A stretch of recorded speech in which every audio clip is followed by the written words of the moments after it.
Hello everyone, my self doctor Rita Jain. आज हम NCERT 12th micro economics lesson 3 में उत्पादन फलन से संबंधित वस्तुनिष्ठ प्रश्नों को हल करेंगे। उत्पादन के साधन क्या हैं? हम जानते हैं कि हमें उत्पादन के लिए भूमि की आवश्यकता होती है, श्रम की आवश्यकता होती है और पूंजी की आवश्यकता होती है। इनमें से कोई एक ना हो तो उत्पादन संभव नहीं है। तो उत्पादन के साधन क्या हैं? भूमि भी है, श्रम भी है और पूंजी भी है। तो सही आंसर क्या होगा? D is the correct answer, all of these. परिवर्तनशील अनुपात का नियम संबंधित है। पहले हम परिवर्तनशील अनुपात का नियम देखते हैं क्या होता है।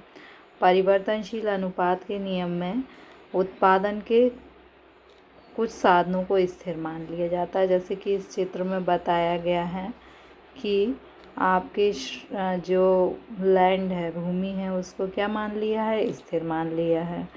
पूंजी को क्या मान लिया है? स्थिर। केवल लेबर यानी श्रम की मात्रा में परिवर्तन करके उत्पादन पर प्रभाव देखा जा रहा है। तो जैसे ही श्रम की मात्रा में परिवर्तन किया जाता है, श्रम की मात्रा को बढ़ाया जाता है, तो पहले उत्पादन बढ़ता है और फिर क्या होता है? फिर घटने लगता है। पहले बढ़ती हुई दर से बढ़ता है और फिर घटती हुई दर से बढ़ता है। अब परिवर्तनशील अनुपात का नियम किससे संबंधित है? तो यह किससे संबंधित है? अल्पकाल से। तो ये अल्पकाल से संबंधित क्यों है? क्योंकि अल्पकाल में हमारे पास इतना समय नहीं होता कि हम उत्पादन के सभी साधनों को बढ़ा पाएँ। तो हम भूमि को स्थिर रखते हैं, पूंजी को स्थिर रखते हैं और श्रम की मात्रा में परिवर्तन कर उत्पादन की मात्रा में परिवर्तन करते हैं। उत्पादन का सक्रिय साधन है। आपको पता है कि फर्स्ट ऑप्शन है पूंजी। क्या पूंजी खुद सक्रिय मतलब क्रिया, खुद क्रिया कर सकती है उत्पादन में? नहीं। श्रमिक, ये खुद कोई क्रिया करता है क्या उत्पादन में? हाँ, श्रमिक क्रिया करता है। तो ये कैसा साधन है? उत्पादन का सक्रिय साधन है। उत्पादन के सभी संसाधनों को एक ही अनुपात में वृद्धि के परिणाम स्वरूप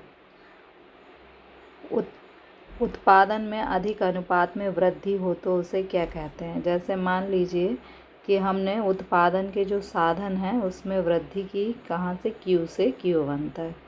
और उत्पादन में वृद्धि कितनी हुई? P से बढ़कर उत्पादन कितना हो गया? P1।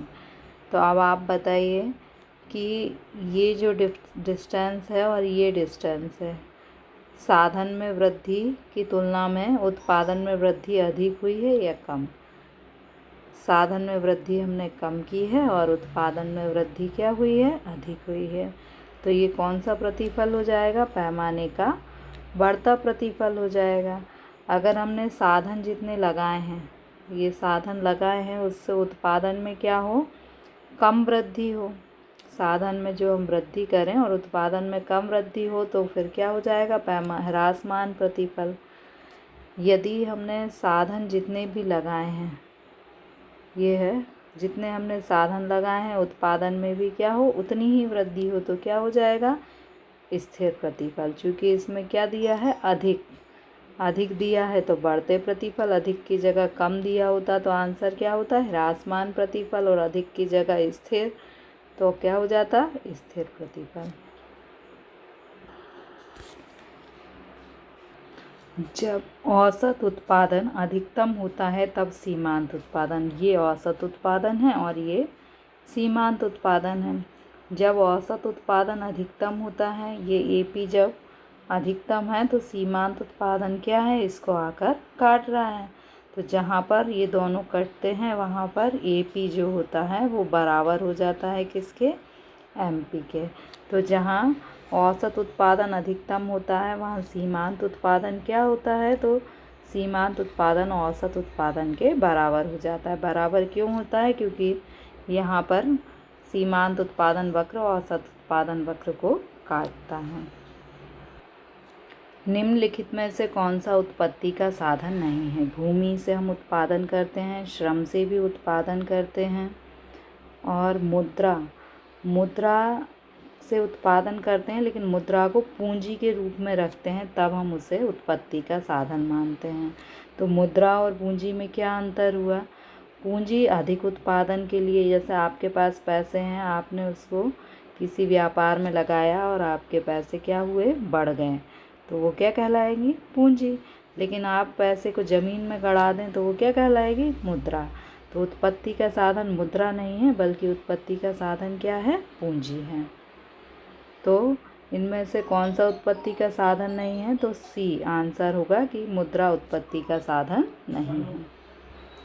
उत्पत्ति ह्रास नियम के अंतर्गत श्रीमती जॉन रॉबिन्सन रखती हैं, एक साधन को स्थिर और अन्य साधन को परिवर्तनशील। जब उत्पत्ति ह्रास नियम होता है तो उसमें जैसे हमारे उत्पत्ति के साधन क्या हैं?